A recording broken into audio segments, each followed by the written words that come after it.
Hello everyone. Shri IAS academy में आपका स्वागत है। जैसा कि आप जानते हैं कि श्री आईएएस एकेडमी ने हिस्ट्री ऑप्शनल की निःशुल्क क्लासेस शुरुआत की है, जिसमें ऑलरेडी हमारे 12 पार्ट आ चुके हैं। ये हमारा पार्ट 13 है।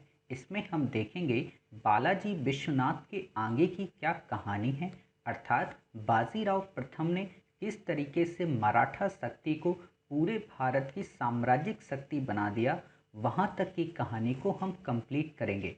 और जब हम इस कहानी को कंप्लीट कर लेंगे तो बाजीराव प्रथम से संबंधित जितने भी प्रश्न हैं, जितने भी विमर्श हैं, उन पर आपकी पकड़ न केवल मजबूत होगी बल्कि आपके अंदर एक व्यापक समझ डेवलप हो जाएगी, जिसको लेकर आप न केवल अपने इंटरव्यू में बल्कि अगर आप आईएएस या आईपीएस महाराष्ट्र के क्षेत्र में बनते हैं तो आपकी वो व्यक्तित्व की भावना उन लोगों की भावनात्मक लगाव से जुड़ सकेगी और आप उस महानायक को समझकर ये जान पाएंगे कि वास्तव में मराठाओं को उत्कर्ष तक पहुंचाने में पेशवाओं का क्या योगदान था। तो चलिए शुरू करते हैं। जैसा कि आप देख रहे हैं, ये श्री आईएएस एकेडमी का वैकल्पिक विषय इतिहास का पाठ्यक्रम है आधुनिक भारत का। आप इसकी पीडीएफ हमारे टेलीग्राम चैनल से डाउनलोड कर सकते हैं। तो आप जैसा कि जानते हैं कि हम किसी भी पार्ट की शुरुआत करने से पहले अपने प्रीवियस पार्ट का एक क्विक रिवीजन करते हैं। क्विक रिवीजन कराने का बस एक ही मकसद है कि ताकि आपको पिछले पार्ट्स की चीज़ें अपने आप याद आ जाएं और आपको कहानी की तरह पूरे पार्ट्स की एक सामरूप या सार मिल जाए, जिससे आपके अंदर हमेशा उन घटनाओं की समझ बनी रहे और आप किसी भी व्यक्ति को काफ़ी आसानी से इतिहास को एक कथा के रूप में संकलित कर सकें। तो एक बार हम अपना फिर से पूरा क्विक रिवीजन कर लेते हैं और फिर आज हम बाजीराव प्रथम की कहानी को पढ़ने का प्रयत्न करते हैं। क्लियर? तो आप जैसा कि जानते हैं कि भारत में कई सारी यूरोपीय कंपनियां अलग अलग समय पर आईं।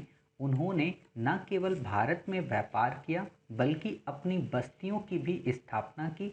उनका बस्तियों की स्थापना का उद्देश्य प्रारंभ में तो व्यापार के माल को अपने यहाँ से लेके यूरोप के क्षेत्रों तक में पहुँचाना था, लेकिन धीरे धीरे वो बस्तियाँ उनकी प्रभुसत्ता का प्रतीक बनती गईं और भारतीय राजनीति में दखल देने के उनके अंदाज ने अपने आप को साम्राज्य विस्तार की ओर उन्मुख किया। इस साम्राज्य विस्तार की महत्वाकांक्षा में पुर्तगाली, डच, डेनिश और फ्रांसीसी काफ़ी अग्रणी थे, लेकिन इनकी महत्वाकांक्षाओं को पूरी तरह से तिलांजलि देकर ब्रिटिश ईस्ट इंडिया कंपनी ने अपनी प्रभुता स्थापित की। ये बात अलग है कि फ्रांसीसियों को उन्होंने कर्नाटक के 3 युद्ध के माध्यम से पराजित करने का प्रयत्न किया, लेकिन अंततः वो सप्तवर्षीय युद्ध की समाप्ति के बाद पेरिस की संधि के माध्यम से फ्रांसीसियों को केवल पांडिचेरी तक सीमित करके अपनी प्रभुसत्ता कायम कर सके। जब उन्होंने दक्कन में अपनी इस प्रभुसत्ता को कायम कर लिया तो उसी मध्य अवधि में अर्थात तृतीय कर्नाटक युद्ध के पहले उन्होंने प्लासी जैसे बंगाल के एक संपन्न प्रदेश को जीत लिया था और वहां पर अपने एक कठपुतली नवाब मीर जाफर को सत्ता के रूप में पदोचित किया। जब उन्होंने उसे सत्ता के रूप में पदोचित कर दिया तो उसने उन्हें उपहार के तौर पर कई सारे क्षेत्रों की जमींदारी दी। साथ ही उसने राजनीतिक एकाधिकार प्रदान करने का भी अधिकार दिया, जिससे उनको व्यापारिक एकाधिकार की ओर उन्मुखता बढ़ी।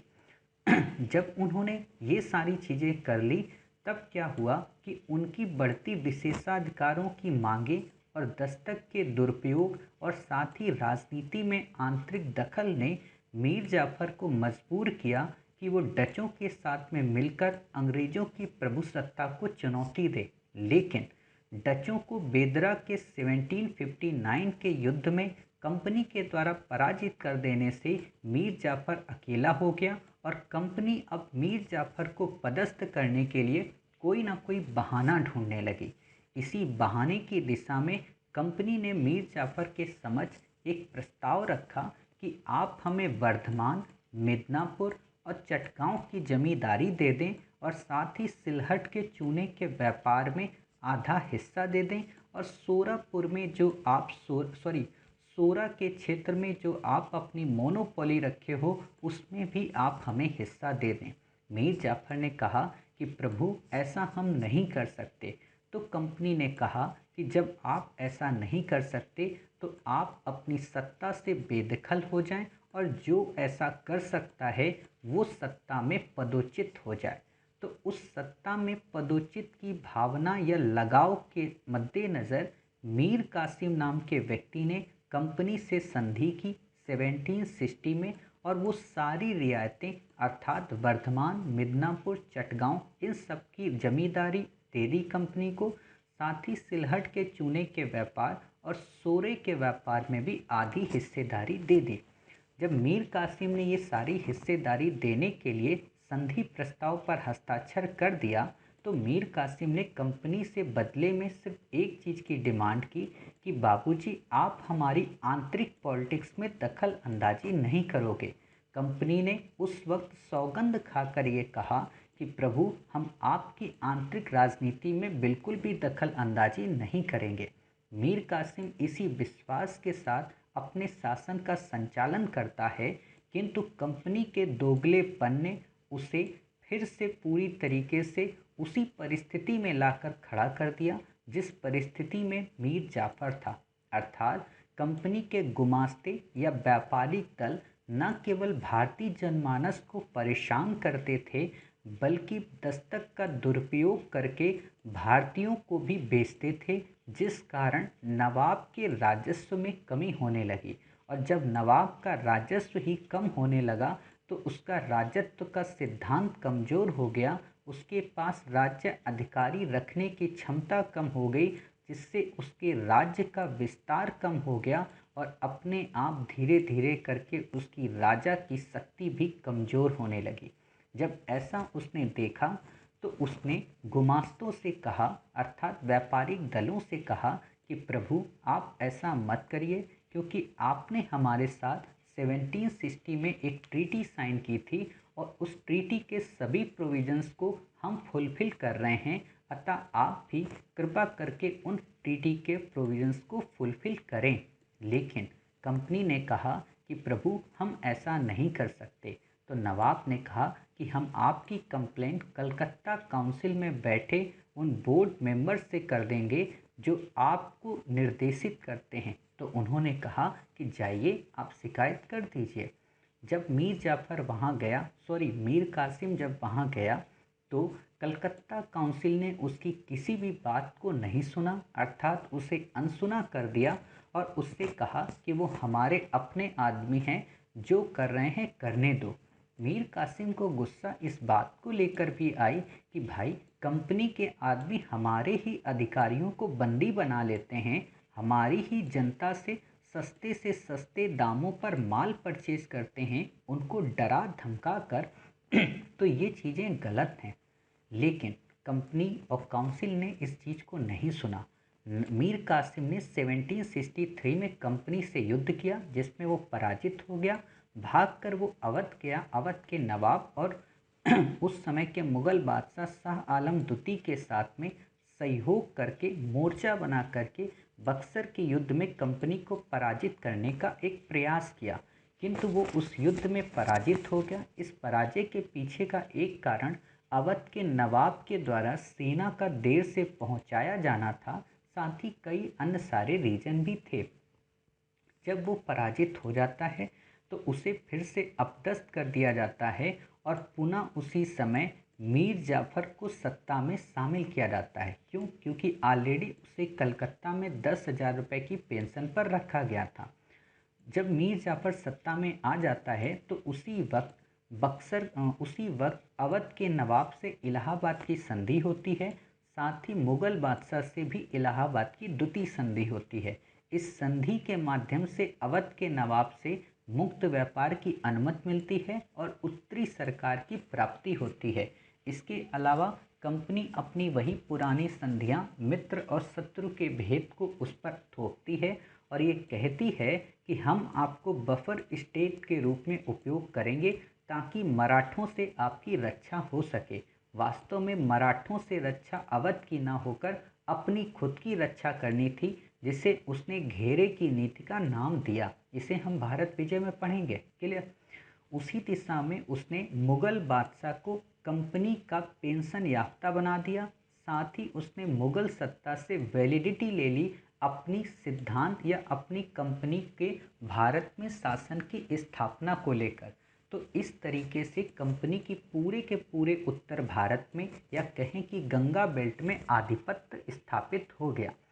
कंपनी ने सोचा कि अब हम उत्तर भारत में तो आधिपत्य स्थापित कर चुके हैं, तो अब क्यों ना हम दक्कन भारत में जाएं और वहाँ की लोकल राजनीति में इंटरफेयर कर वहाँ पर भी अपनी सत्ता को प्रभुत्व दें। और इसी दिशा में उसने मराठों और निज़ाम के साथ सहयोग लेकर मैसूर को पराजित करने का प्रयत्न किया, जिसके साथ में 4 लड़ाइयाँ हुई। हैदर अली और टीपू सुल्तान के साथ साथ उसने अंतिम रूप से टीपू सुल्तान को अर्थात कॉर्नवालिस ने तृतीय आंग्ल मैसूर युद्ध 1792 में पराजित किया और श्रीरंगपट्टनम की संधि में उसके आधे राज्य को ले लिया। 3 करोड़ रुपए भी मांगे और जमानत के तौर पर उसके पुत्रों को अपने यहाँ रखा। ये बात अलग है कि टीपू ने धीरे धीरे करके उन पैसों को चुकाने का प्रयत्न किया, लेकिन आगे चलकर वेलेजिली की महत्वाकांक्षा ने उसे मजबूर कर दिया उसको पराजित करने के लिए। अर्थात वेलेजिली नेपोलियन के भय से उस पर ये आरोप थोप दिया कि ये अरबों, तुर्कों और उस समय के मिस्र के साथ में मिलकर एक गुटबंदी कर रहा है और गुटबंदी के माध्यम से ब्रिटिश सत्ता को पराजित करने का प्रयत्न भी कर रहा है।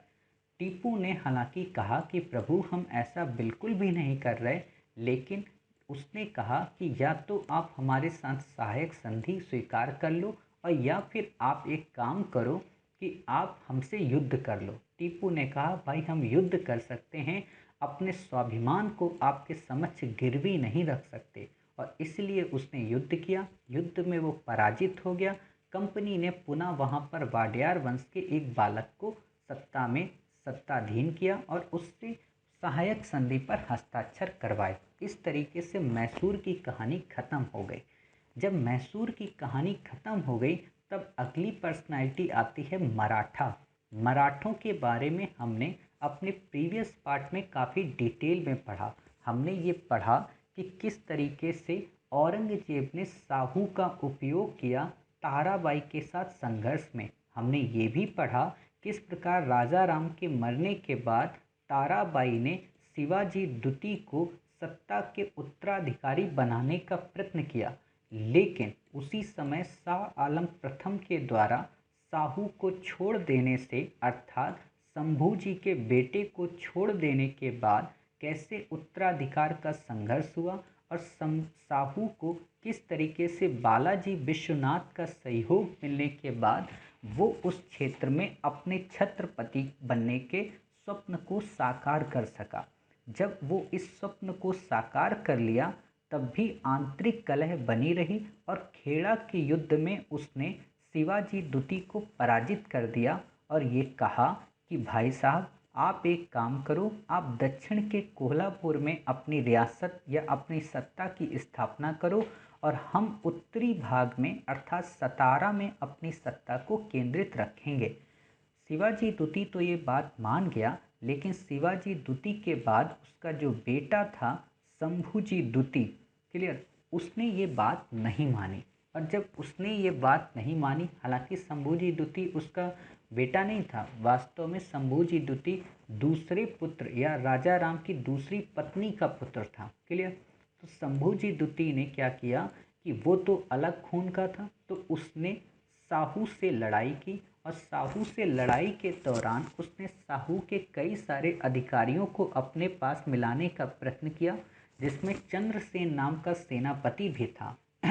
लेकिन बालाजी विश्वनाथ की चतुराई ने शंभूजी के इस क्रियान्वयन के प्रयास को सफल होने नहीं दिया, और जब उसने सफल नहीं होने दिया तो साहू इससे काफ़ी प्रसन्न हुआ और साहू के साथ में बालाजी विश्वनाथ ने शंभू द्वितीय की वारना की संधि करवाई। और वारना की संधि में डिसाइड हुआ कि अब कभी भी कोल्हापुर से ऊपर की ओर अर्थात सतारा की ओर शंभू जी नहीं आएंगे, और शंभू जी नहीं आएंगे, इससे साहू की प्रभुता बनी रही। फिर आगे चलकर मुगल सत्ता में कई प्रकार की प्रॉब्लम्स आईं, दक्कन की भी कई सारी समस्याएं आईं। उन समस्याओं को बालाजी विश्वनाथ ने काफ़ी अच्छे से टैकल करने का प्रयत्न किया। उसी दिशा में जब मुगल काल में उत्तराधिकारियों को लेकर विवाद शुरू हुआ, या कहें कि वहाँ पर सियासत जब दांव बदलने लगी और सैयद बंधुओं को मरवाने के लिए स्वयं फर्रुखसियर ने कई सारे सैनिकों को भेजा, तो हुसैन अली ने आकर साहू से कहा कि अगर आप हमारी मदद कर देते हो तो हम आपको वो सब कुछ लौटा देंगे जिस चीज़ की आप कामना करते हो। तो उसी समय बालाजी विश्वनाथ ने कहा कि ठीक है, हम आपकी मदद करने को तैयार हैं, लेकिन ये कुछ संधियां हैं, अर्थात हमें दक्कन के इन क्षेत्रों से चौथ व सरदेश मुखी वसूलने का अधिकार दे दो। हमें हमारी जो साहू जी की माँ हैं उनको वापस लौटा दो। साथ ही शिवाजी के टाइम पीरियड पे जितने भी मुगल क्षेत्रों पर हमने आधिपत्य किया था वो सारे क्षेत्र हमें लौटा दो। और इसके अलावा आप ये करो कि मतलब मुगल सम्राट के लिए हुसैन अली ने कहा कि हम आपको सब कुछ लौटा देंगे, सब कुछ दे देंगे, लेकिन आप भी हमें 10 लाख रुपए प्रति वार्षिक कर देने की बात करो, और आप जब भी हमें सेना की ज़रूरत पड़ेगी आप हमें दोगे और दक्कन में शांति बनाए रखोगे। साहू ने कहा कि बिल्कुल हम आपको ये सब कुछ दे देंगे। जब साहू ने ये सब चीज़ें कह दी तो इन्हीं सभी जो संधि के प्रावधान थे इनको लेकर सर रिचर्ड टेम्पल नाम के हिस्टोरियन कहते हैं कि वास्तव में ये मराठों के लिए एक मैग्ना कार्टा था, अर्थात एक अधिकार पत्र था। और इसी चीज़ को लेकर बालाजी विश्वनाथ की पूरे के पूरे मराठे कुनबे में तारीफ होने लगती है। उसका कद, उसका पद और उसकी प्रतिष्ठा और उसके प्रतिरोध करने की क्षमता में एक अलग गुण दिखता है, जिसको लेकर मराठा सल्तनत में वो काफ़ी योग्य शासक कहलाया जाने लगता है। क्लियर। हालांकि आगे चलकर कई बार शंभू जी ने फिर से चुनौती दी, मराठों के साथ में मिलकर चुनौती देने का प्रयत्न किया, लेकिन अपने जीवन के अंतिम काल तक आते आते उसने शंभू जी के साम्राज्य को मराठों के अधीन कर दिया, अर्थात वो मराठा तो था ही लेकिन सतारा के पूरी तरह से अधीन कर दिया। क्लियर। इस तरीके से उसने स्वायत्त राज्य को समाप्त कर दिया। वहीं दूसरी ओर वो ये भी जानता था कि साहू इतना मजबूत नहीं है, अतः मराठों के ये जो विजित क्षेत्र हैं इनको एक सूत्र में पिरोए रखना है, अर्थात अखंड मराठा का निर्माण करना है, तो हमें एक मराठा कन्फेडरेसी का गठन करना होगा। और उसने उसी का गठन कर दिया। जब उसकी मृत्यु 1720 में हो गई तो उसका एक पुत्र था 18 वर्ष की उम्र का, जिसका नाम था क्या, बाजीराव प्रथम। जब उसकी मृत्यु हो गई तो ये डिसाइड हुआ कि आखिरकार अब साहू का पेशवा कौन बनेगा। इस साहू के पेशवे के प्रश्न को लेकर अब हम अपनी कहानी देखो शुरू कर रहे हैं। देखो, मेरा ये उद्देश्य होता है कि जब आप पूरा प्रीवियस पढ़ लिए, अब आप बताइए आपने 12 से 13 मिनट में पूरी की पूरी 11 से 12 घंटों की क्लास को कवर कर लिया। मतलब सोच सकते हो कि 12 घंटे की क्लास को आप अगर 12 मिनट में एक बार क्विक रिवीजन कर लेते हो तो आपको वो चीज़ें भूलते नहीं हो। और मेरा हमेशा एक ही कॉन्सेप्ट रहा है, मैं आप लोगों से हमेशा यही कहता हूँ कि मैं आपको इतिहास न केवल पढ़ाऊँगा, न केवल इतिहास समझाऊँगा, बल्कि जब आप उठेंगे, चलेंगे, बोलेंगे, खाएंगे, घूमेंगे, कुछ भी करेंगे, आपके रोम रोम से सिर्फ इतिहास की ही हवा निकलेगी, अर्थात आपके रोम रोम से केवल इतिहास की ही सुगंध आएगी।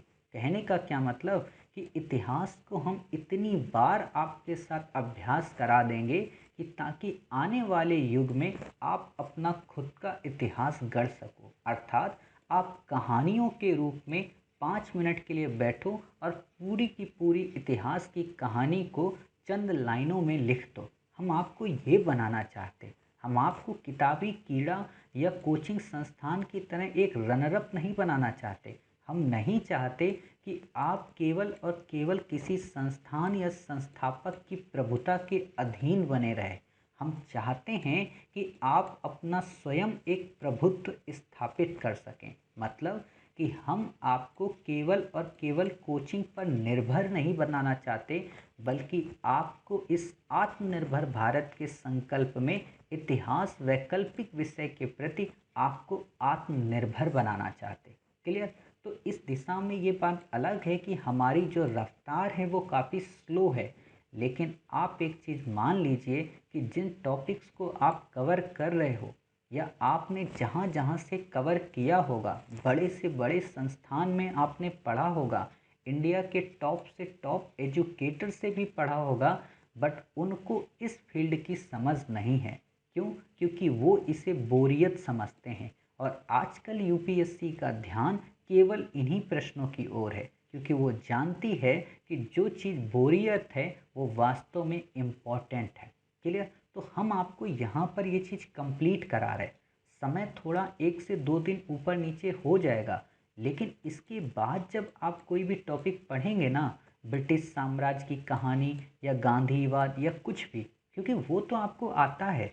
और वही बात है कि मैं चाहता हूँ कि आपकी इतिहास में ऐसी पकड़ हो कि आपको केवल इससे खतरा ना हो। मतलब कोई आपसे पूछे कि आपका वैकल्पिक विषय कैसा है, आप बोलो सर मलाई मार के, मतलब इतना ज़बरदस्त है कि कहीं से भी आप पूछ लो। समझ गए? तो ऐसी मैं तैयारी कराना चाहता हूँ। मैं चाहता हूँ कि आप केवल इतिहास के खिलाड़ी ही ना बनो, बल्कि पूरा इतिहास का खेल ही बन जाओ। क्लियर? तो इसलिए आप धैर्य रखिए और आप खुद सोचिएगा, कभी आप आराम से किसी भी इंस्टीट्यूट में जाइएगा, वहाँ के कंपटीटर, यहाँ तक कि वहाँ के डायरेक्टर से भी प्रश्न करेंगे ना, तो वो भी 100 बार सोचेगा कि आपके कॉन्सेप्ट इतने कैसे क्रिस्टलाइज क्लियर है। क्लियर? क्योंकि इन पे कोई ध्यान नहीं देता है और ना कोई पढ़ाने की कोशिश करता है। 3 पन्ने का नोट्स दे देगा, कहेगा पढ़ लो आप लोग, क्वेश्चन नहीं आएगा। और जब आ जाता है तो मुंह फिराने लगते हैं कि देखा मेरे नोट्स से आया है। अरे भाई, नोट्स में तो सबके है, समझ तो बने ना, बच्चों के अंदर वो कहानी गढ़ तो जाए, तभी तो मज़ा आएगा। तो वही हम कर रहे हैं कि हम आपके रोम रोम में इन कहानियों को संकलित कर दे रहे हैं, ताकि जब भी आप मेहनत करें तो उससे जो पसीने की खुशबू आए, उससे केवल इतिहास ही महके। क्लियर? तो इस तरीके से आप देखिए, तो हम आपको बता रहे थे कि जब पेशवा बालाजी विश्वनाथ का देहांत हो गया, तो उसके बाद ये प्रश्न आया कि आखिरकार किसे अब पेशवा नियुक्त किया जाए। तो उस समय उस सभागार में कई सारे ऐसे व्यक्तित्व के धनी पुरुषार्थी व्यक्ति थे जो पेशवा के पद को सुशोभित कर सकते थे। लेकिन उसी समय एक व्यक्ति ये घोषणा करते हैं, वहाँ के मंत्री या आप कह सकते हो उप मंत्री साहू के समझ, कि महाराज, हम चाहते हैं कि अब बालाजी विश्वनाथ के बाद किसी और को पेशवा बनाया जाए, अर्थात जिसमें तेज हो, विवेक हो, दूरदर्शिता हो। लेकिन वो लोग बाजीराव प्रथम के नाम का उल्लेख नहीं करते, अर्थात बाजीराव प्रथम को वो अपसेंट रखते हैं। और जब बाजीराव प्रथम को अपसेंट रखते हैं, तो बाजीराव प्रथम को जब ये पता चला कि मेरे पिता के बाद अगर उस सत्ता का या उस पद का अगर कोई योग्य है तो वो सिर्फ और सिर्फ मैं ही हूँ, अर्थात ये उसका अभिमान नहीं था, ये उसका परिश्रम था और उसका पुरुषार्थ था। वो आता है दरबार में और कहता है उस संतरी से कि आखिरकार ऐसे कौन से गुण हैं जो मुझ में नहीं हैं, अर्थात पेशवा बनने के वो जो भी पैमाने हैं उन सब में मैं खरा हूँ। तो वहाँ का संतरी उससे बोलता है कि भाई, आप अभी काफ़ी छोटे हो और आपको पता होना चाहिए कि पेशवा के पद पर आने के लिए व्यक्ति को न शस्त्र में संचालित हो, बल्कि उसको शास्त्रों का भी ज्ञान हो। तो पेशवा ने कहा, अर्थात बाजीराव प्रथम ने कहा उस संतरी से कि आप मेरी शस्त्र की परीक्षा भी ले सकते हो और मेरे शास्त्र का हुनर भी देख सकते हो। तो उसने कहा कि ठीक है, आप दिखाइए अपनी शस्त्र की कला।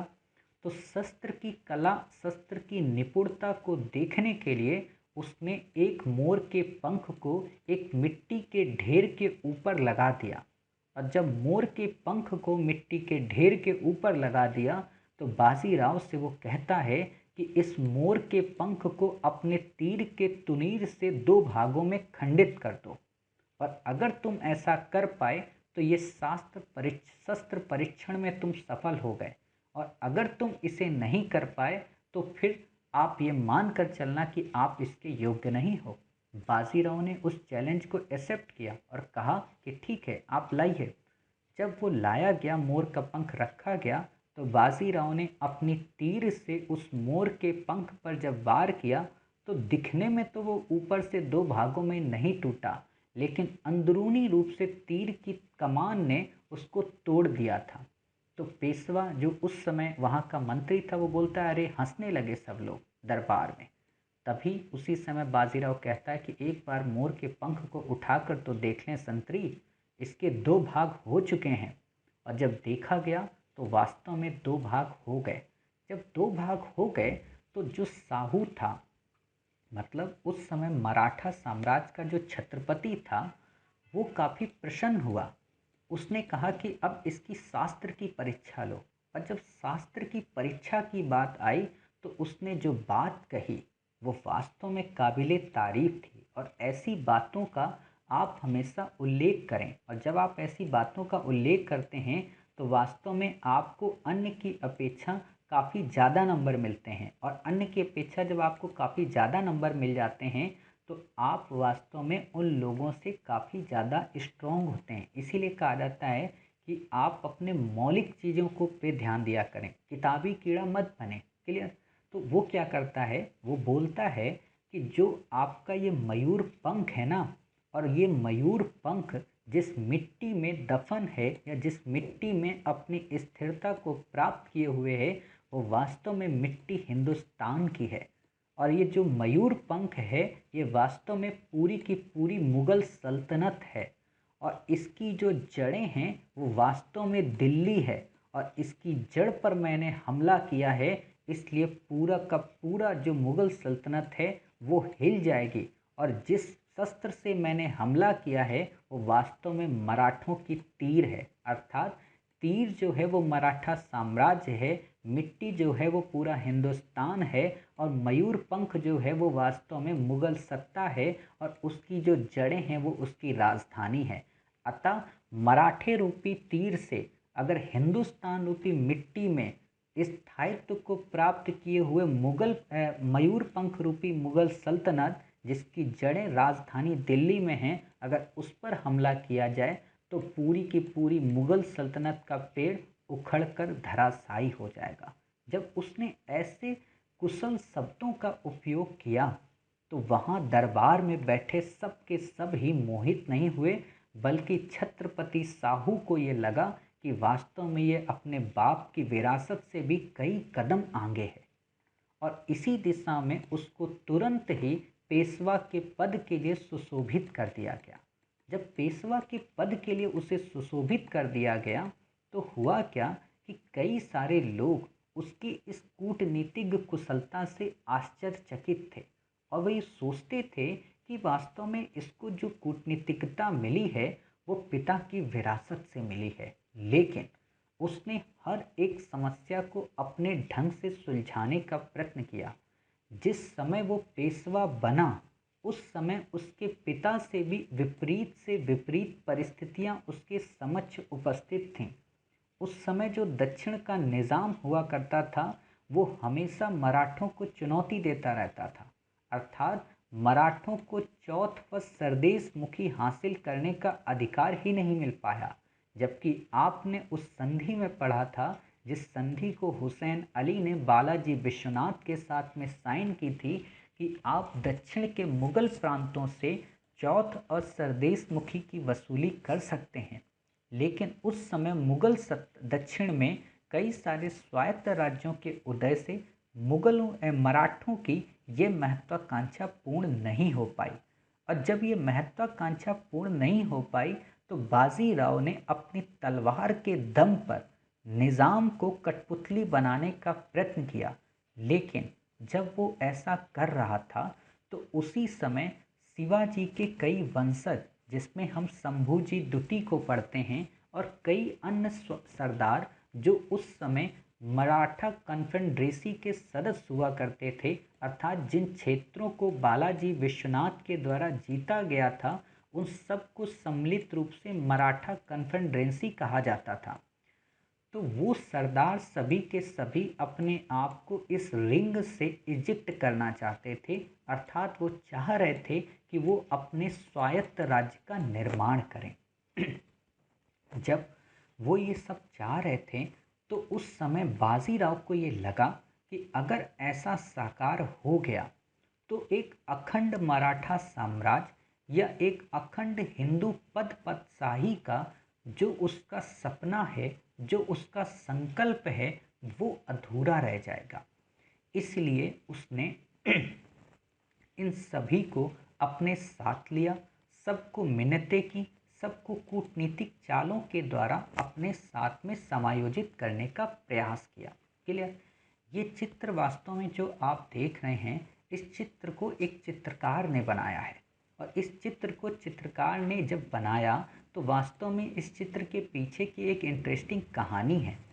कहानी ये है कि उस समय के मुग़ल बादशाह मोहम्मद शाह ने एक चित्रकार से कहा कि आप एक ऐसा चित्र बनाओ कि कोई दुश्मन हमारे साम्राज्य को रौंद रहा है। तो मज़े की बात ये है कि उस चित्रकार ने बाजीराव प्रथम का चित्र बनाया जिसमें उसके साम्राज्य को रौंदा जा रहा था, अर्थात घोड़े की लगाम को तीव्रता से पकड़े हुए अपनी बाहुबल के माध्यम से वो बढ़ा चला आ रहा था दिल्ली की सीमाओं की ओर। तो जब ये चित्र देखकर मोहम्मद शाह ने देखा तो वो डर गया, बोलता ये तो भूत है कोई।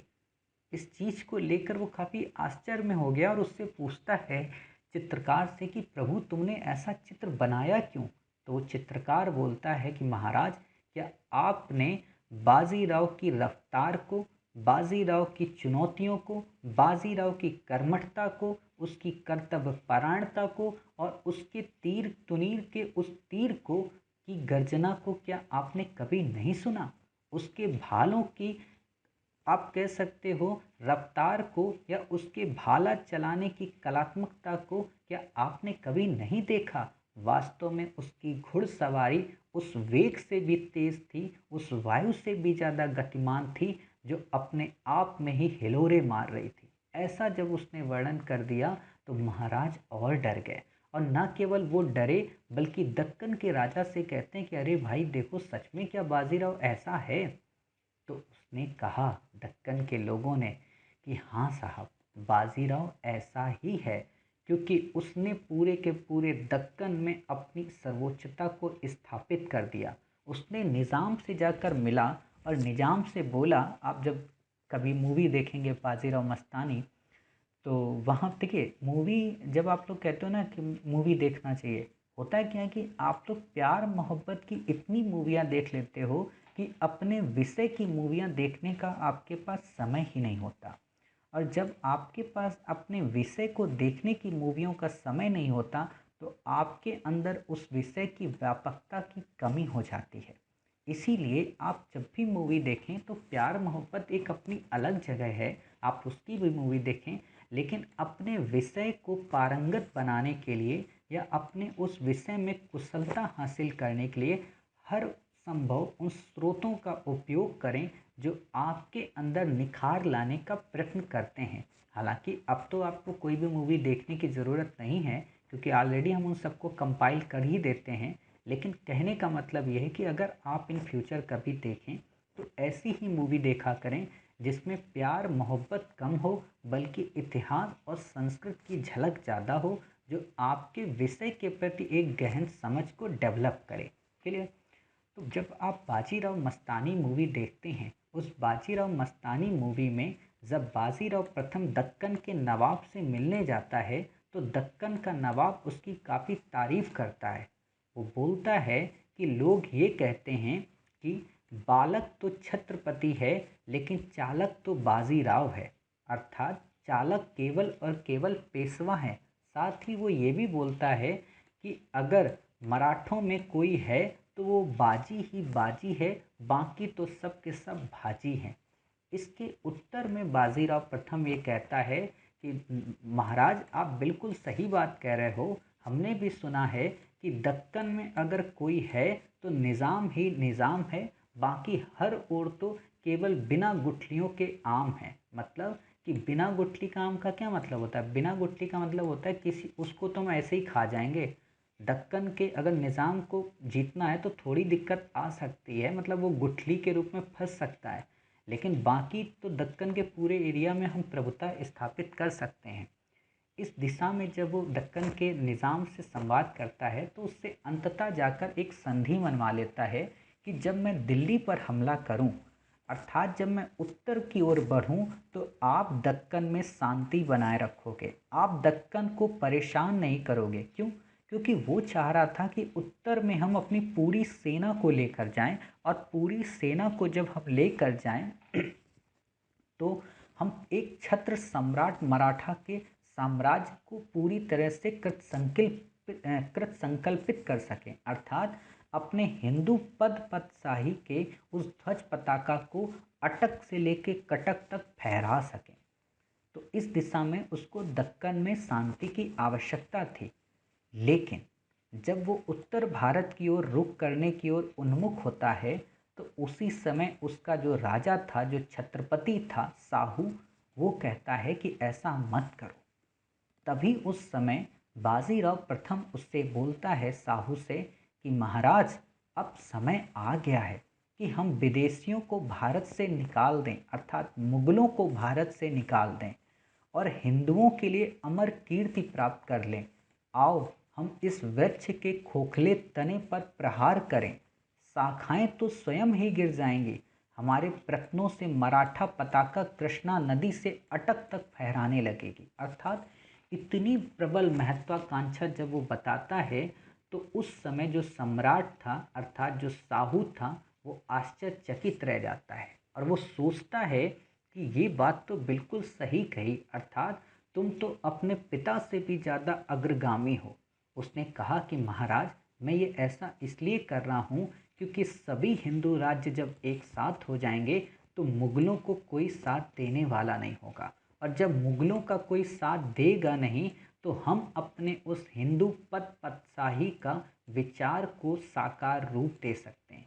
हिंदू पदशाही का सामान्य सा मतलब ये है कि जितने भी आसपास के क्षेत्रीय राज थे, चाहे वो राजपूतों के हों, चाहे वो बुंदेलों के हों, चाहे वो इंदौर, ये अटक आप देख सकते हो उस समय का, क्लियर, मुल्तान के पास का, और ये कटक आपका समझ सकते हो, ऐसा पूरा क्षेत्र था। ऑलरेडी हमने पुणे, सतारा, कोल्हापुर, ये आप देख रहे हो।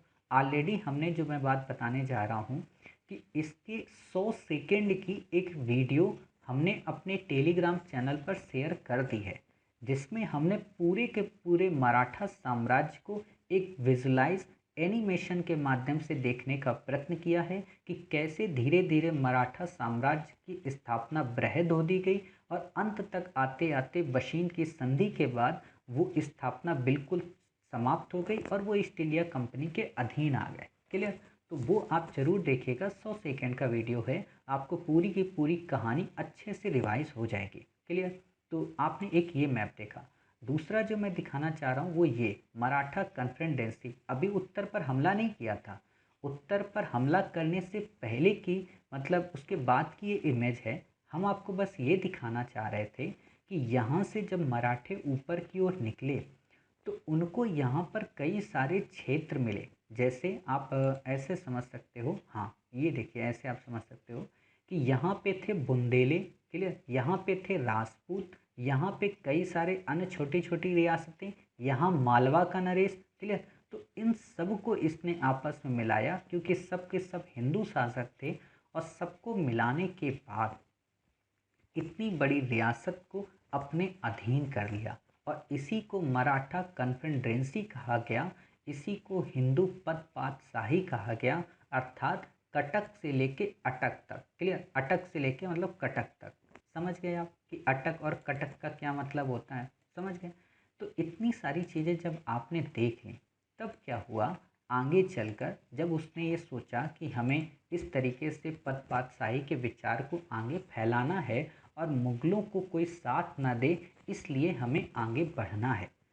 तो वो अपने सभी सेनाओं के साथ में निकल पड़ता है उत्तर भारत की ओर। लेकिन उत्तर भारत में जाने से पहले निज़ाम ने फिर से धोखाधड़ी की।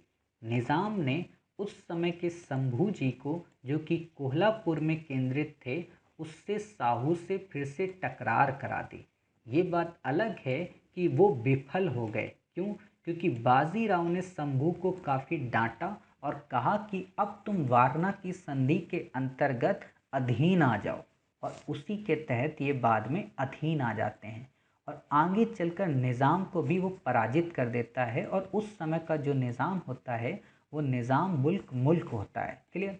आसफ जाह निज़ाम, निज़ाम मुल्क नाम था, इतना आपको याद नहीं रखना है। क्लियर?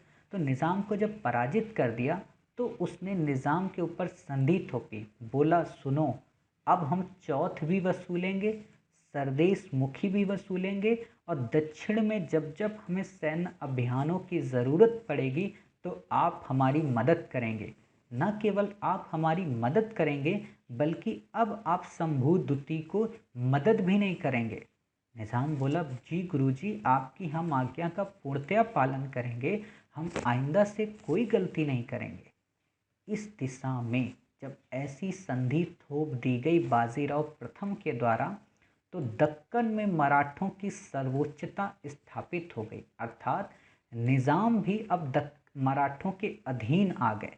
और उसी दिशा में शंभू के साथ में उसने वारणा की संधि की, और इस सब संधि को कर लिया। इससे कोल्हापुर भी पूरी तरीके से अधीन आ गया, जो कि उस समय शिवाजी द्वितीय के समय पृथक हो गया था। अर्थात साहू के साथ में जब संधि हुई थी, बालाजी विश्वनाथ ने जब कराई थी खेड़ा के युद्ध के बाद, तो उसमें अलग थलग कर दिया गया था। लेकिन यहाँ पे फिर से इनको अधीन ले आया गया। जब अधीन ले आया गया तो इस चीज़ को देखकर बाजीराव की कूटनीतिकता से काफ़ी ज़्यादा लोग प्रसन्न हुए।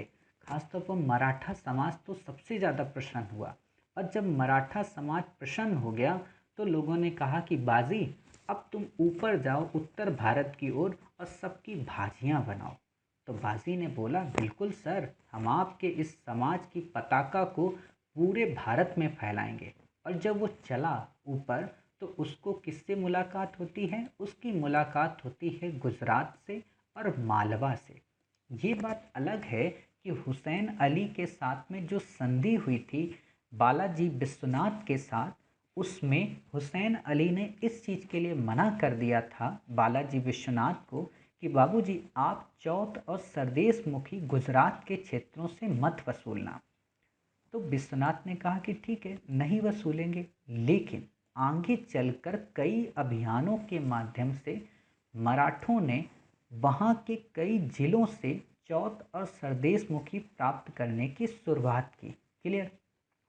और जब इस चीज़ की शुरुआत की तो आगे चलकर क्या हुआ कि वही मुगल सम्राट, जो कि उस समय गुजरात से चौथ वसूलने नहीं दे रहा था, उसके लिए अधीन हो गया। अर्थात मुगलों के द्वारा जो सूबेदार नियुक्त किया गया था गुजरात में, वो अब मराठों के अधीन हो गया और बोला कि बाबूजी, अब आप चौथ और सरदेश मुखी यहाँ से वसूल सकते हैं। अर्थात एक तरीके से आप ये समझो कि अब गुजरात के रीजन में भी मराठों का प्रभुत्व हो गया। समझ रहे हो ना? अब धीरे धीरे कैसे बढ़ रहे हैं। देखो, अब जब आप ये पढ़ रहे होगे ना, और आप इसी समय उस 100 सेकेंड की वीडियो की क्लिप को चलाओगे, तो आप देख लोगे कि हाँ, किस तरीके से क्षेत्र बढ़ रहे हैं, किस तरीके से ये सारी चीज़ें हो रही हैं। आपको लग रहा होगा कि मास्टर आप क्यों नहीं दिखा रहे हो इसमें?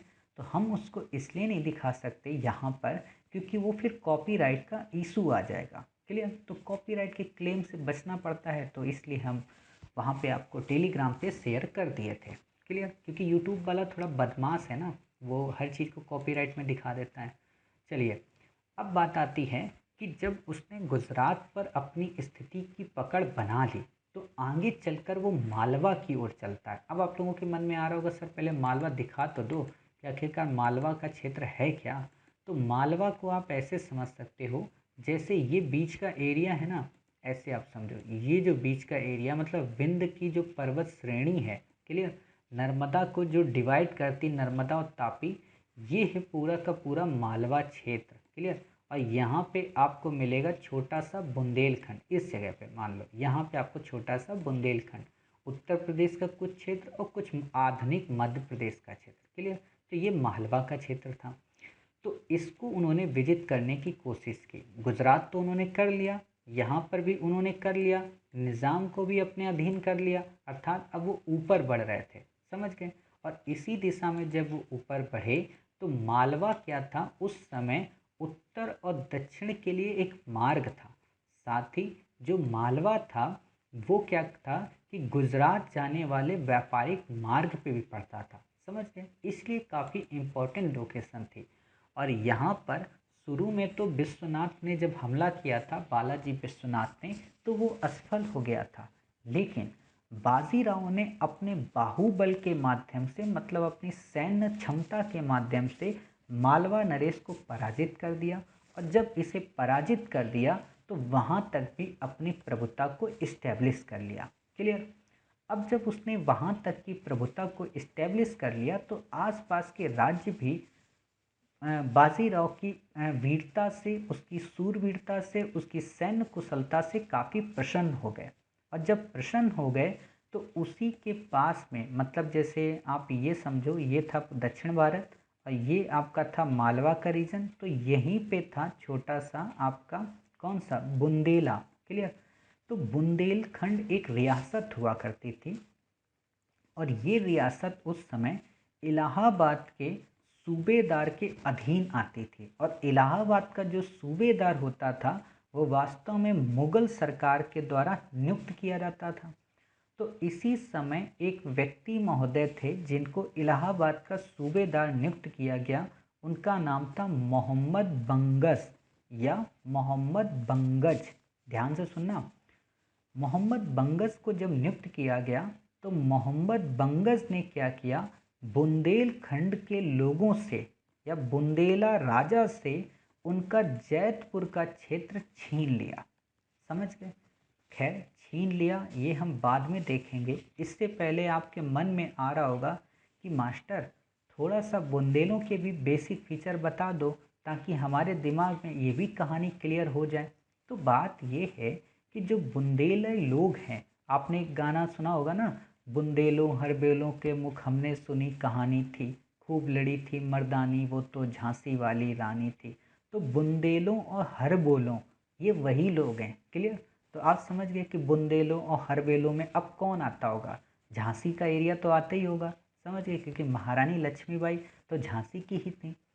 तो बुंदेलों के बारे में ये कहा जाता है कि ये राजपूतों के ही एक कुल के कबीले थे, या आप कह सकते हो कि राजपूतों का ही एक कुल था जो कि आगे चलकर बुंदेले के रूप में कहलाए, क्लियर। मतलब इनका पूरा एक कुनबा बना जो कि बुंदेला कहलाया। और वहाँ पे रहने वाले लोग जब व्यापक क्षेत्र में रहने लगे तो पूरा का पूरा बुंदेलखंड कहलाया, समझ गए। जैसे आप एक और नाम सुनते होंगे रुहेलखंड, तो वो रुहेलों का है, क्लियर। तो आपने ये देख लिया कि राजपूतों का ये कुल था। अब बताइए, राजपूतों का एक कुल है तो ये हिंदू हुआ ना। तो जब ये हिंदू हुआ तो हिंदू पद पातशाही की ध्वज पताका कौन लेकर घूम रहा है, बाजीराव प्रथम घूम रहा है। और बाजीराव प्रथम ये चाह ही रहा है कि सभी हिंदू एक साथ हो जाएं, क्लियर। और इस पर हमला किसने किया है, अभी इस पर हमला किया है मुगल के सूबेदार ने जो इलाहाबाद से रिलेटेड है, अर्थात मुगलों ने हमला किया है, अर्थात मोहम्मद बंगस ने हमला किया है, अर्थात किसी विदेशी मुस्लिम शासक ने हमला किया। विदेशी का मतलब यहाँ पे ये मत समझना कि वास्तव में क्या मुगल विदेशी थे, विदेशी का मतलब ऐसे सेंस में लिया जाता था कि बाबर जो आया था वो विदेशी था और उसकी जितनी भी संतानें हुई या उसके जो उत्तराधिकारी हुए वो सबके सब विदेशी हैं। यानी कि केवल और केवल हिंदुस्तान में, भारत में केवल हिंदुओं का ही साम्राज्य होना चाहिए, इस बात को कृत संकल्पित थे। अब आप लोगों के दिमाग में एक चीज़ क्लियर हो जाए कि जब आप मराठों को पढ़ते हो, जब आप संजय राउत को देखते हो, जब आप आदित्य ठाकरे और उद्धव ठाकरे को देखते हो, जब आप बाला साहब ठाकरे को देखते हो, तो क्यों आपको ये लगता है कि वो लोग हिंदुत्व की बात करते हैं, वो क्यों ये कहते हैं कि पूरे भारत में केवल हिंदुत्व का शासन हो। समझ गए? क्योंकि थीम यहीं से निकली है, यहीं से उनकी जीन एडिटिंग हुई है। समझ गए? तो जब डीएनए में ही उनके बाजीराव प्रथम और शिवाजी के जीन्स हैं, तो व्यक्तित्व से तो वही झलकेगा ना। अर्थात भारत को एक और श्रेष्ठ बनाने के लिए वो हर संभव प्रयत्न करेंगे। समझ गए? तो अब आप ऐसे रिलेट कर लिया करो कि उनके अंदर वास्तव में यहाँ से हिंदू पद पातशाही का कॉन्सेप्ट आया। अब जब ये चीज़ें आई, क्लियर, तो विदेशियों को समाप्त, एक चीज़ मैं यहाँ बता देना चाहता हूँ कि आप लोगों के दिमाग में ये बिल्कुल नहीं आना चाहिए कि मैं किसी राजनीतिक दल या किसी राजनीतिक पार्टी का समर्थक हूँ। बेसिकली मैं आपको बस यहाँ कॉन्सेप्ट क्लियर कराता हूँ कि हाँ, आप मराठा की ऐसे जोड़ सकते हो, आप ऐसे शिवसेना को यहाँ रिलेट कर सकते हो। क्लियर? मेरा किसी का यशोगान करना या किसी को परानुभूति का एहसास दिलाना ये उद्देश्य नहीं है। केवल इतिहास को इतिहास की दृष्टि से पढ़ना, अपनी व्यक्तिगत भावनाओं को यहाँ से थोड़ी देर के लिए दूर रखना। क्लियर? नहीं तो आप कभी एक पल में उत्साहित हो जाएंगे और कभी निरुत्साहित हो जाएंगे। इसीलिए जब भी इतिहास पढ़ना चाहिए तो व्यक्ति को पूर्वाग्रह से रहित होना चाहिए, साथ ही अपनी व्यक्तिगत भावनाओं से भी हटकर रहना चाहिए। क्लियर? यहाँ पे हिंदुत्व और मुस्लिम ये सारी चीज़ें मत चलाना कभी भी दिमाग में। चलिए, जब हमने ये चीज़ देख ली, मोहम्मद बंगस जब उस पर हमला करने वाला था या हमला कर दिया था जैतपुर, तो उस समय जो बुंदेलों का जो राजा हुआ करता था तो उसका नाम था छत्रसाल। क्लियर? आप छत्रसाल हमेशा कहीं ना कहीं सुन ही लेते हो वर्ड। तो छत्रसाल की बेटी थी, उसका नाम था मस्तानी। अब आप लोगों के दिमाग में आ रहा होगा कि हाँ सर, हमने प्यार मोहब्बत की कहानी तो पढ़ी है इनकी, तो हम कोशिश ये करेंगे कि मस्तानी के बारे में भी थोड़ा यहाँ कंप्लीट कर दें ताकि आपको चीज़ें और अच्छे से क्लियर हो जाएं। क्लियर? तो उस समय जो उसकी बेटी थी मस्तानी, उसने क्या किया, पिता से अपने कहा कि आप परेशान ना हो, हम जाते हैं बाजीराव के पास और उनसे हम मदद मांगते हैं। क्लियर? बाजीराव उस समय दक्षिण उत्तर के दूसरे क्षेत्रों के अभियानों में लगा था। अर्थात बाजीराव का उद्देश्य कहीं से भी बुंदेलखंड जाने का नहीं था और ना ही मदद के लिए उसके पास ऐसा कोई प्रस्ताव पहले से आया था। क्लियर? तो बाजीराव के पास मस्तानी एक सैन्य टुकड़ी के साथ जाती है और जब उसके सेना के काफिले के पास जाकर वहाँ छावनी में उससे मिलती है तो पहले तो उसे मिलने नहीं दिया जाता, और जब उसे मिलने नहीं दिया जाता तो वो इस चीज़ का विरोध करती है, और जब विरोध के फलस्वरूप भी नहीं मिलने दिया जाता तो वो बाजीराव के उन सैनिकों को मार देती है। और जब सैनिकों के साथ युद्ध करती है तो उसी समय क्या होता है कि बाजीराव ने उसको धक्का दिया, उसको मारा, और मार के जहाँ उसको अलग किया तो क्योंकि वो पहने हुई थी सारे कपड़े। क्लियर? तो इसीलिए बाजीराव समझ नहीं पाया कि वास्तव में लड़का है कि लड़की है। जब उसने देखा कि एक लड़की आकर उससे मदद मांग रही है और वो इतनी वीरांगना है, तो उसने पूछा कि आप यहाँ क्यों आई हैं। तो उसने बोला कि मुझे छत्रसाल नरेश ने भेजा है और उन्होंने कहा है कि बाजीराव से जाकर मदद मांगो। तो उसने बोला हम आपकी मदद नहीं कर सकते क्योंकि हमारे पास समय नहीं है, हमने अपने पड़ाव को कहीं और डाल रखा है। तो उसने कहा कि हमने तो खुदा समझकर आपके समक्ष हाथ फैलाया था, आप तो इंसान भी ना निकले। अर्थात बुंदेलखंड में जो महिलाएं हैं वो जौहर के लिए खड़ी हैं, अर्थात उन पर बंगस का हमला होने वाला है और आपके अंदर क्या इतनी भी इंसानियत नहीं है कि आप इतने शक्तिशाली होने के बावजूद भी आप हमारी मदद नहीं कर सकते। तो ये बात बाजीराव को लग गई। बाजीराव ने मस्तानी को पलट कर जवाब दिया, बोला कि जब आप जैसी इतनी वीरांगनाएं वहाँ पर मौजूद हैं तो छत्रसाल को हमारी क्या आवश्यकता। बात यह ना कि थोड़ा एटीट्यूड था बाजीराव के अंदर। जब हम अभी उसके व्यक्तित्व को मूल्यांकन करेंगे तो वहाँ पे इस चीज़ को देखेंगे। तो वो कहती कि ठीक है कोई बात नहीं, लेकिन फिर उसी समय बाजीराव को लगता है नहीं, इसकी मदद करनी चाहिए। बाजीराव ने कहा कि आप चिंतित ना हो, हम आपकी मदद करेंगे, बोलो कब चलना है। तो उसने बोला कि 5 दिन का रास्ता है और जल्द से जल्द पहुंचना है। तो बाजीराव ने बोला मैं 2 दिन में पहुंच जाऊंगा। तो उसने बोला कि अरे भाई इतना लंबा रास्ता आप कैसे पहुंच सकते हो। तो उसने तुरंत कहा कि बाजीराव की रफ्तार ही वास्तव में बाजीराव की पहचान है मस्तानी, आप ये मत भूलो। तो मस्तानी बोलती ठीक है भाई, अगर आपकी रफ्तार ही इतनी तेज़ है तो आप आ जाइए। अब जब उस समय, ध्यान से सुनना, जब उस समय जाता है बाजीराव तो अपने उस पड़ाव को छोड़ देता है, और जब उस पड़ाव को छोड़ देता है तो पवार जो उसका असिस्टेंट था वो कहता है कि छत्रपति नाराज हो जाएगा। तो वो बोला कि छत्रपति नाराज तब होगा ना जब मैं किसी और की मदद कर रहा हूँगा, मैं तो किसी हिंदू राजा की मदद कर रहा हूँ, छत्रपति तो इससे और प्रसन्न होगा और इससे हमारा हिंदू पद पातशाही का संकल्प और मजबूत होगा, क्योंकि ऑलरेडी हमने मालवा पे अधिकार कर लिया है और मालवा का ही छोटा सा क्षेत्र बुंदेलखंड है, क्यों ना इसको हम पराजित कर दें। तो उसी समय अपनी पूरी सैनिक टुकड़ी के साथ में और काफ़ी रफ्तार में जाता है और बंगस को हरा देता है।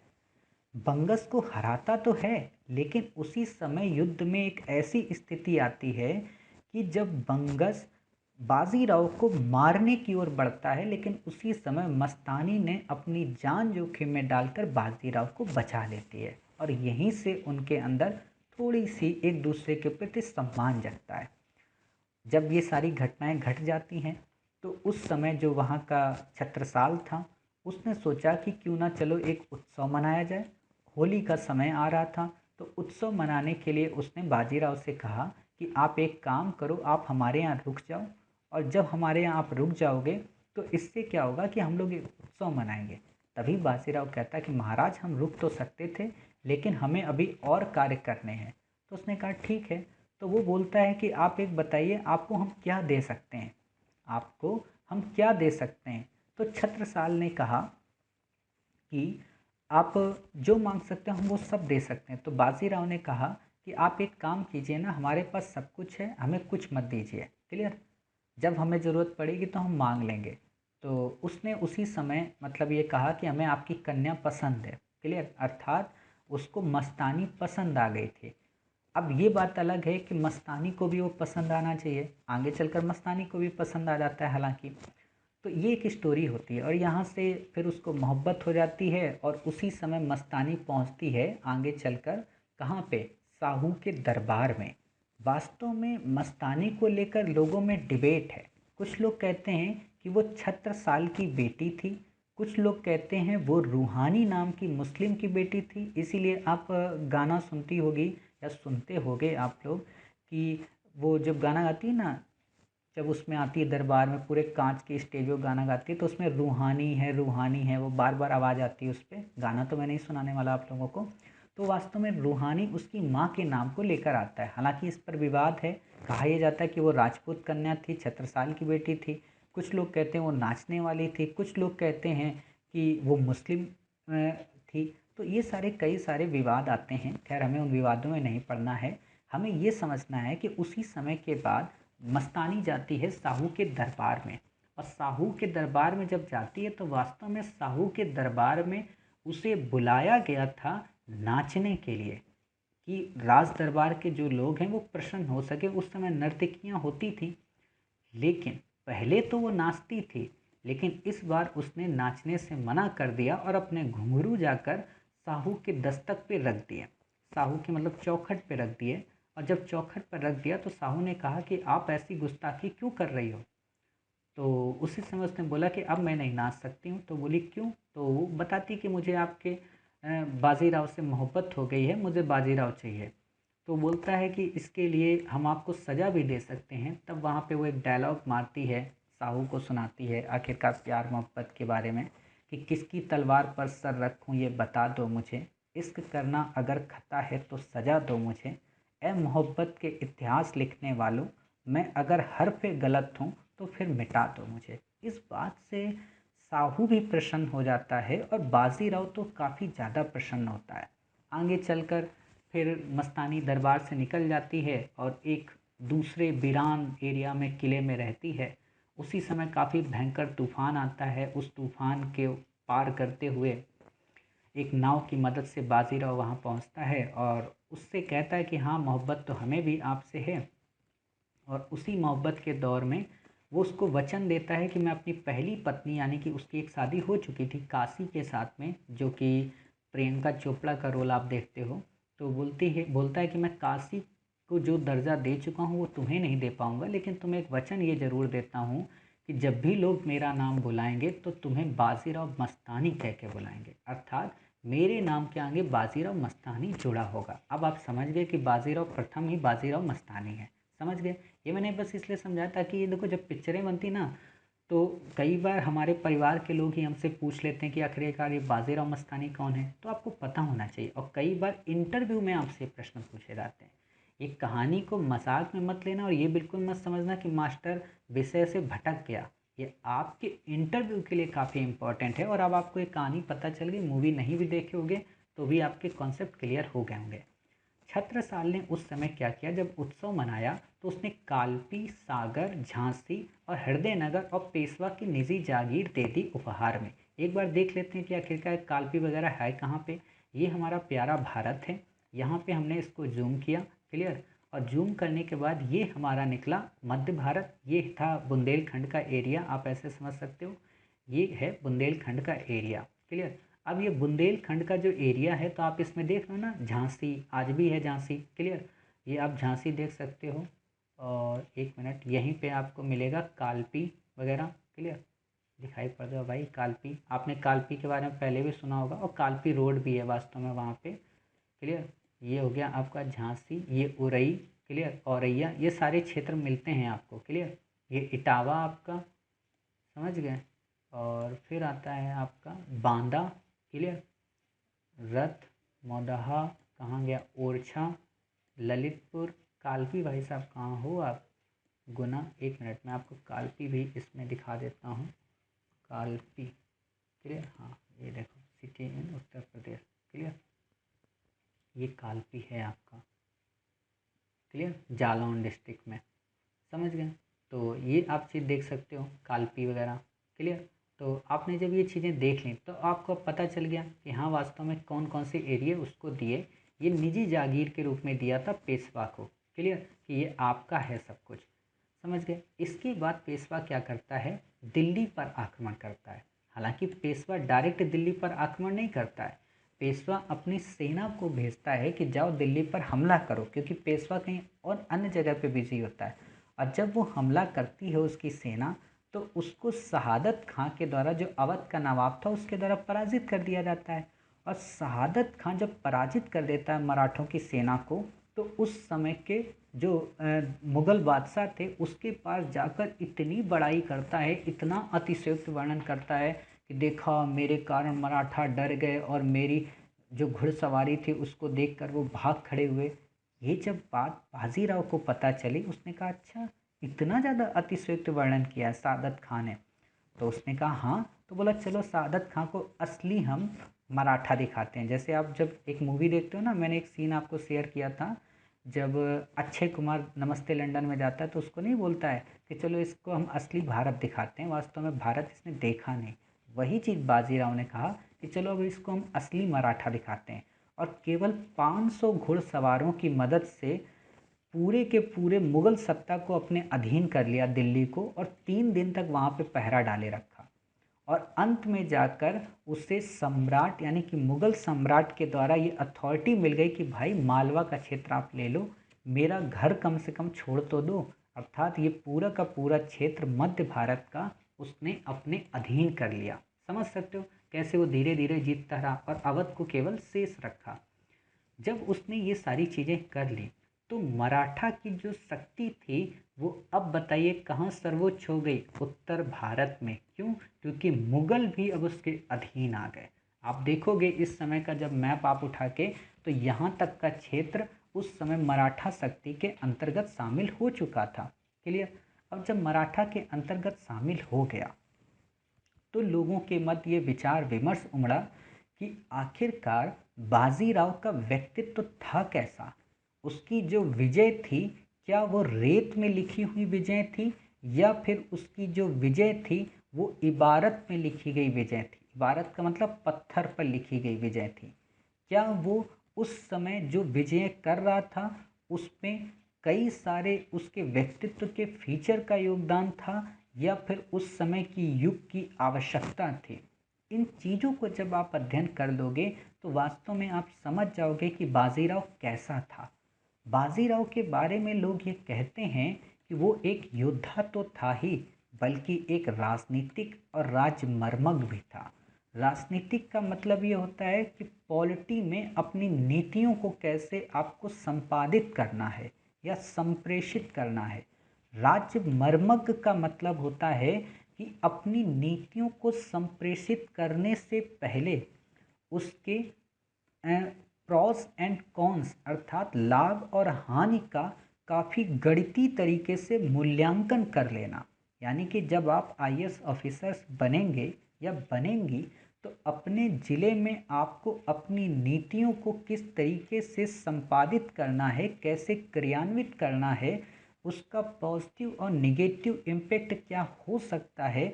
अगर हम अपने सीएम साहब को कोई सजेशन या परसुएशन करते हैं तो उसका रिप्लेस में क्या इम्पैक्ट पड़ेगा, ये सब के सब वास्तव में आपके अंदर की राज्य मर्मज्ञता को दर्शाते हैं।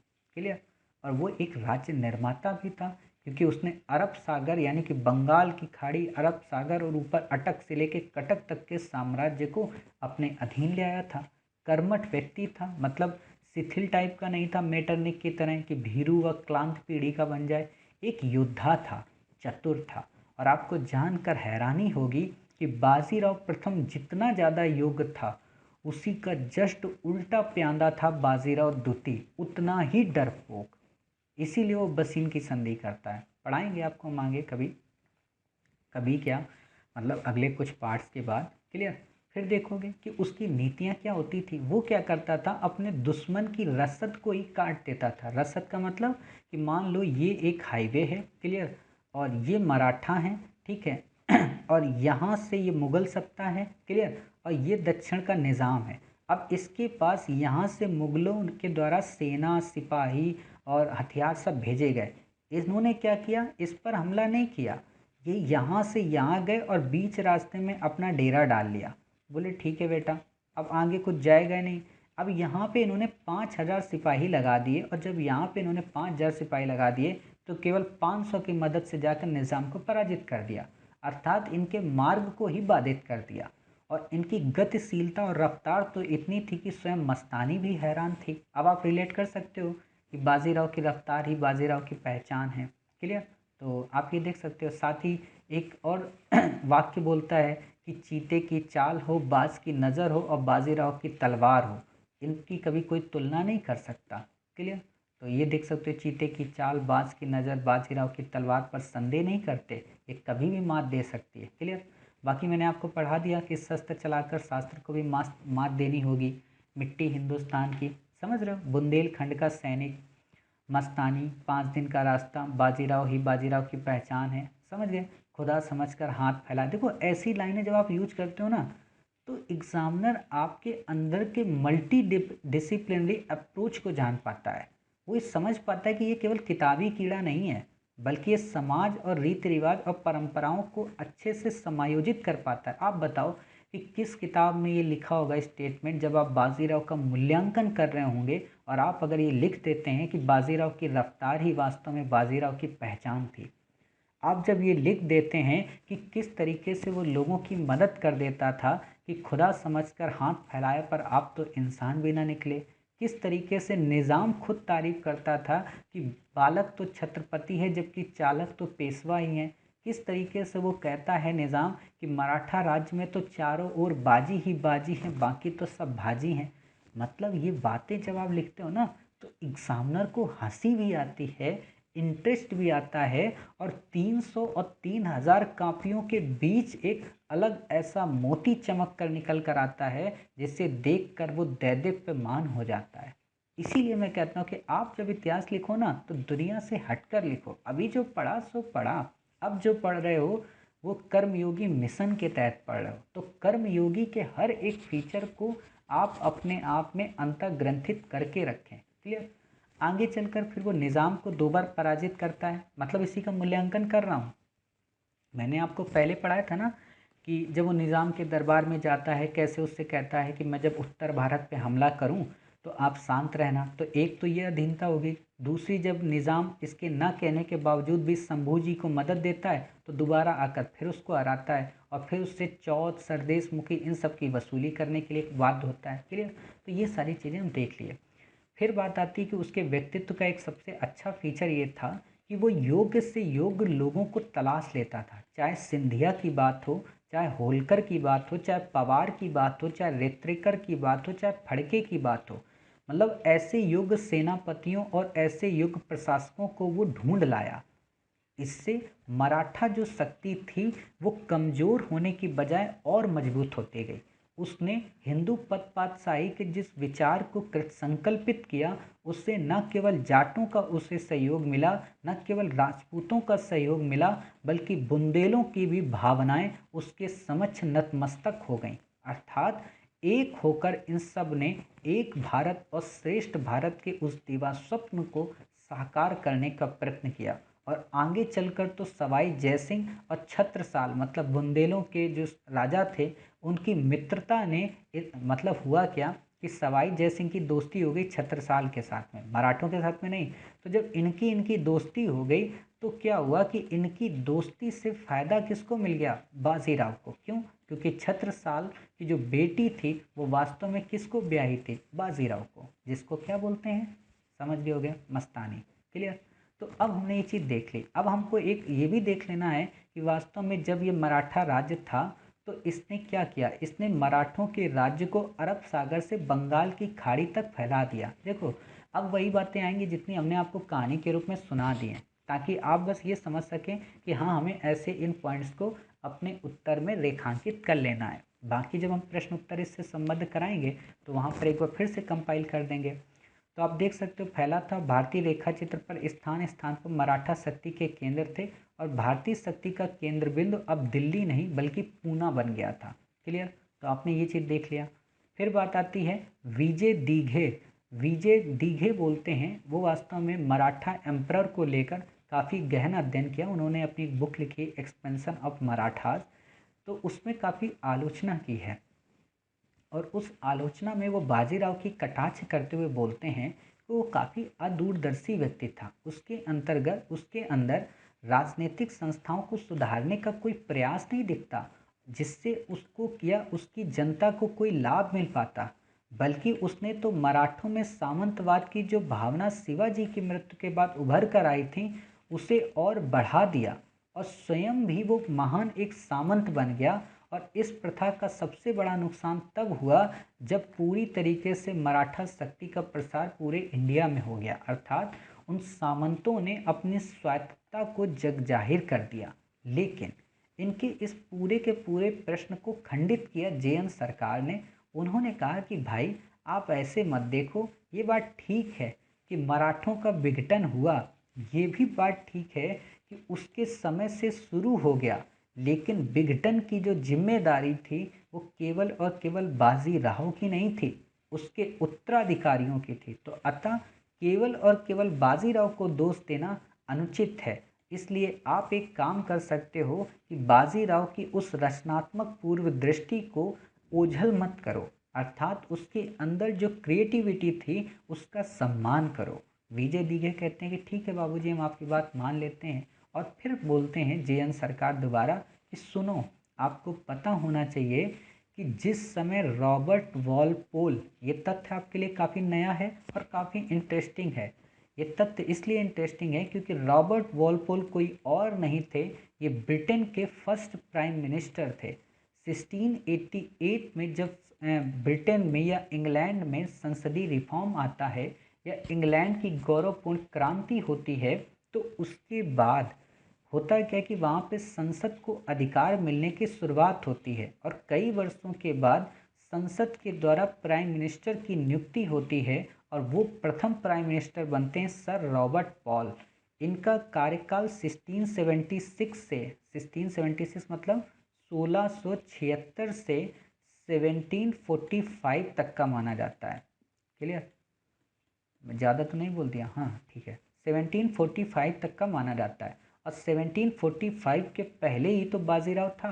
अर्थात ये बोलते हैं कि जिस समय रॉबर्ट वॉलपोल ने इंग्लैंड के प्रधानमंत्री को अप्रतिरोध सत्ता का केंद्र बना दिया, मतलब कि उसका कोई विरोध ही नहीं कर सकता है, ठीक उसी समय बाजीराव ने भी ऐसी ही सत्ता का केंद्र मराठा राज्य में बना दिया कि अब साहू को कोई चुनौती नहीं दे सकता है। क्लियर? तो आप समझ सकते हो, ऐसे तुलनात्मक जब आप लिखते हो ना तो आपका उत्तर वर्ल्ड हिस्ट्री से रिलेट हो जाता है, और वर्ल्ड हिस्ट्री से रिलेट होने के बाद आपके उत्तर में व्यापकता आ जाती है, जिसको देखकर एग्जामिनर प्रसन्न हो जाता है। देखो, किताबें सबके पास हैं, नोट्स सबके पास हैं, कोचिंग संस्थान भी सबके पास हैं, इंडिया के टॉप से टॉप एजुकेटर से आप पढ़ भी लेते हो, फिर भी हिंदी मीडियम में रिजल्ट क्यों नहीं आता? अब आप समझ पाते होगे, क्योंकि हिंदी मीडियम का रिजल्ट ना आने का मूल कारण है किताबी नहीं, बल्कि मौलिकता का अभाव, बल्कि मल्टी डिसिप्लिनरी अप्रोच का अभाव। क्योंकि इतना कोई संस्थान वाला नहीं पढ़ाएगा डिटेल में, क्योंकि उसको लगता है उसका धंधा चल रहा है, और धंधे में जब लालच होता है, जब कोचिंग को कंप्लीट कराने का उद्देश्य होता है, बच्चों से पैसा वसूलने का उद्देश्य होता है, तो आप फिर ज्ञान की सीमाओं को व्यापक नहीं कर पाते, आप उनको सीमांकित कर लेते हो। क्यों? क्योंकि आप सोचते हो अभी नहीं पढ़ाएंगे, इसको टेस्ट सीरीज में पढ़ाएंगे, और टेस्ट सीरीज तक याद नहीं रहता है। समझ गए? तो क्या होता है कि लालच के चक्कर में आप बच्चों को वो अल्प ज्ञान दे पाते हो, जिससे बच्चे 6 महीने साल भर का कोर्स करने के बावजूद भी अल्प ज्ञानी ही बने रहते हैं। तो मैं वो अल्प ज्ञानी आपको नहीं बनाना चाहता हूँ। मैं चाहता हूँ आपने 11 जो हमारी क्लासेस 12 देख ली हैं, उन 12 में से आपको कोई भी क्वेश्चन हो सब आते हों, और आपको आते भी हैं। क्लियर? आप लोग लिख के भी डाल रहे हो। चलिए, तो उसने क्या किया, वह हिंदू राष्ट्र की भावना का अडिग रूप से अनुसरण करते रहे। समझ गए? आगे चलकर रिचर्ड टेम्पल, याद करो रिचर्ड टेम्पल को हमने कहीं पढ़ा था। अच्छा, बिल्कुल सही, आपने सही याद किया कि जब बालाजी विश्वनाथ के साथ जब संधि होती है हुसैन अली की, तो यही सर रिचर्ड टेम्पल थे जिन्होंने उसे मराठा साम्राज्य के लिए उस संधि को मैग्ना कार्टा की संज्ञा दी थी। क्लियर? वो बोलते हैं कि बाबूजी, बाजीराव तो थकता ही नहीं है, वो बिल्कुल सैनिकों सा रहता है, मतलब जैसा भोजन मिल जाए वैसा करेगा, वैसा खाएगा पिएगा। समझ गए? मतलब आम जीवन की तरह वो जीवन जी रहा था। जैसे आप लोग हो, आप लोग थकते ही नहीं हो, कितनी भी पढ़ाई कर लो ये मन करेगा यार एक क्लास और कर लेते हैं, एक टॉपिक और पढ़ लेते हैं, जो खाना मिल जा रहा खा ले रहे हो, जो कपड़े पहनने को मिल जा रहे पहन ले रहे हो, नींद मिल रही अच्छी बात है, नहीं मिल रही अच्छी बात है, नहा ले रहे हो अच्छी बात है, नहीं नहा पा रहे हो अच्छी बात है। कहने का मतलब आप खुद इतनी मेहनत कर रहे हो कि आप में से, अपने आप में से ना तो कोई बाजीराव से कम है और ना ही कोई मस्तानी से कम। क्लियर? तो इसलिए आप भी कमज़ोर नहीं हो। अब ये बात अलग है कि जिस दिन आप सफल हो जाओगे उस दिन कोई ना कोई रिचर्ड टेम्पल आपके बारे में भी लिखने लगेगा। आगे चलकर किनकेड व पार्सिनेस भी यही कहते हैं कि वास्तव में जो बाजीराव था वो काफ़ी महान व्यक्तित्व था, और इसी समय मोहम्मद शाह के रोदने के चित्र को भी दिखाया गया, जो कि मैंने ऑलरेडी आपको यहाँ पे दिखा दिया, आप एक बार देख सकते हो। यहाँ पे पहले ही मैंने दिखाया था। हाँ, ये देखिए चित्र है बाजीराव का, ये वास्तव में उसी समय का चित्र था। क्लियर? तो मैंने तो ये कहानी आपको बता दी, तो आपको ज़्यादा इस पर सोचने की ज़रूरत नहीं है। समझ गए? तो जब आपने ये सारी चीज़ें देख ली, इतनी सारी चीज़ें आपने पढ़ ली, तब फिर बात आती है कि आलोचना। इसकी आलोचना ये थी कि इसका जो स्वभाव था वो उतना माधुर्य नहीं था, अक्खड़ टाइप का था। अक्खड़ का मतलब आप समझ सकते हो, जो मैं बता ही रहा हूँ कि किस तरीके से काफ़ी एक्टिव रहता था, कैसे निज़ाम को तुरंत जवाब दे देता था कि दक्कन में तो सिर्फ निज़ाम ही निज़ाम है, बाकी तो बिना गुठलियों के आम है। क्लियर? अधीनस्थ की हमेशा निंदा करता था, मतलब इसके जो अधिकारी होते थे वो अगर गलत काम करते हैं कलीग्स तो उनकी निंदा करता था। महाराजा को कभी प्रिय नहीं हो पाया, क्योंकि महाराज किसी और को राजा बनाना चाहते थे, और महाराज को डर ये लगता था कि कहीं ये अपनी प्रभुसत्ता ना इस्टेब्लिश कर ले। हालांकि हुआ यही।